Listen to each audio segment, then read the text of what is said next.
அதை எடுத்துனாதான் நீ போயிடும். சிவமயம் வேலத்துக்கு போய் பையன் சொல்லு, எதுக்கு வந்திருக்க? அது எப்படி சாமி அவன் சொல்லு? பையன் சொல்லாம வேற ஏதாவது சொல்றா? சாமி சொல்லு சாமி, நேற்று நைட்ல இருந்து என் தம்பிக்கு ஏதோ பண்ணுது சாமி. போய் மாதிரியே பண்றான், பக்கத்துல போடுறதே பயமாகுது. அவன் என்ன காப்பாத்து சாமி. சொல்லு, யார் நீ? உன்னதான் வேறேரா லக்க லக்க லக்க லக்க காஞ்சனா அம்மால நான் சந்திரமுகிடா.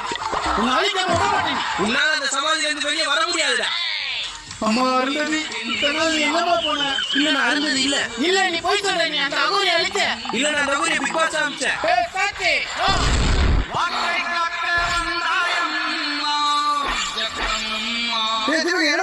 சாத்தி நீங்களே சொல்லுங்க, பர்ஃபார்ம் பண்ணும்போது ஒரு பொம்பளை மேல கை வச்சா உங்களுக்கு கோபம் வருமா வராது? அது ஏன் உனக்கே வருது? அவனை ஏறி போய் அவனை மண்டை கட்டணும். ஓகே சாமி. Chandramukhi Kantara lady super star Nayanthara நானே போயிடுறேன். போய் எப்படி எடுத்துனா பாத்தியா?